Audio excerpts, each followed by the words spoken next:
आप जैन हैं, आप सनातनी हैं, आप वैदिक हैं, तो सबसे पहले अपने उस जिस धर्म में आपने जन्म लिया है उसके बेसिक फाउंडेशन को आप पहले बहुत अच्छे से पढ़ लें और संकल्प करने के दिन में एक बार उस आराध्य के दर्शन हम जरूर करेंगे जिस कुल में हमने जन्म लिया है, उसकी उपासना करेंगे, उसके बारे में समझने के विज्ञान को पढ़ेंगे। आज आदमी हैरी पॉटर्स की बुक्स देखना पसंद करता है, लेकिन ऋग्वेद, अथर्ववेद, सामवेद, यजुर्वेद या फिर कोई पुराण या फिर कोई ग्रंथ, इसको में उसमें इंटरेस्ट ही नहीं है। और हर आदमी को मैकाले ने ये चीज सिखा दी है कि तुम्हारा ऊर्जा का जितना भी स्तर ऊंचा होगा वो कॉन्वेंट स्कूल से होगा। आज ये कोई नहीं बताना चाहता है कि आज भी अपना स्टैंडर्ड मेंटल और फिजिकल लेवल स्टैंडर्ड अपडेट करने के लिए आज भी आप मंदिरों में संतों के माध्यम से जो उनके उपदेश होते हैं उससे भी आप जीवन विकास के सूत्र पा सकते हैं।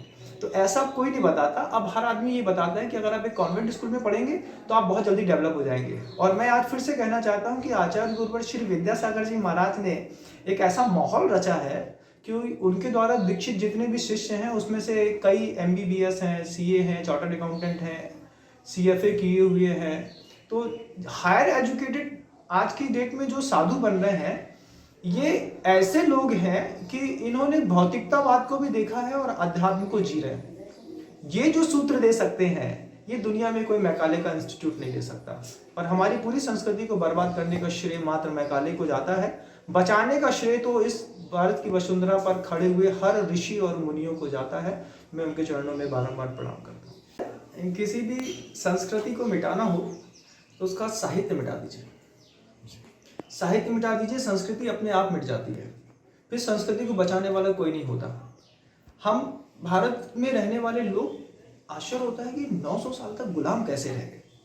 700 साल मुगल शासन कर गए, 200 साल तक अंग्रेज शासन कर गए।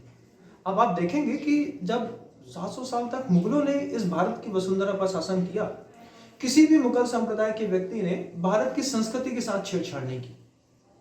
तो पिछले 700 साल तक आप किसी भी व्यक्ति को बता दीजिएगा कि व्यक्ति पैदा होता हो, व्यक्ति जीवन जीता हो और बहुत ज्यादा धार्मिकता से विमुख होता हो। लोगों ने सर कटाए हैं लेकिन दाढ़ी नहीं बढ़ाई। मुगल शासन में लोगों ने अपनी अस्मिता की जान की कुर्बानी देकर के भी अपने धर्म की रक्षा करी है। खुद अपने हाथ से अपने बच्चे का बलिदान देकर के लोगों ने अपने जिनालयों को, मंदिरों को, देवालयों को सुरक्षित रखा है। लेकिन पिछले 200 साल में जब ये अंग्रेज आए यहाँ पर, इन्होंने आदमी की हत्या नहीं करी, इन्होंने संस्कृति की हत्या करी। इन्होंने हमारे खाने के कल्चर को बदला, हमारे पहनने के कल्चर को बदला, इन्होंने हमारे सोचने विचार करने की शैली बदली। और आप आश्चर्य मानेंगे कि 23,000 से ऊपर ग्रंथ सिर्फ जैन धर्म के यहाँ से जर्मनी पहुंच गए। जिन जहाजों में सोना चांदी जाता था उसमें कोई बुक्स ले जाने की क्या जरूरत थी, वो भी मंदिर से निकाल कर।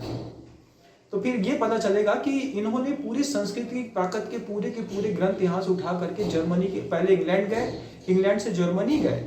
आज जैन धर्म के 23,000 से ऊपर ग्रंथ जर्मनी की लाइब्रेरी में रखे हुए हैं और उनमें से सूत्र निकलते हैं हवाई जहाज बनाने के, हेलीकॉप्टर्स बनाने के। विज्ञान इतना उन्नत था मंदिरों के अंदर का कि आदमी बहुत समृद्ध था। लेकिन किसी ने फिर हमको धीरे से सिखाया twinkle twinkle little star, monkey monkey jumping on the bed, और हम धीरे से जो पहले की ओम भूर्भुवः स्वः तत्सवितुर्वरेण्यम नमोकार मंत्र या ओंकार की ध्वनि का पाठ करते थे, उसको छोड़ करके पिछले 150 सालों में मैकाले की शिक्षा पद्धति ने हमारे साहित्य का नाश करके हमारी पूरी संस्कृति को बर्बाद कर दिया।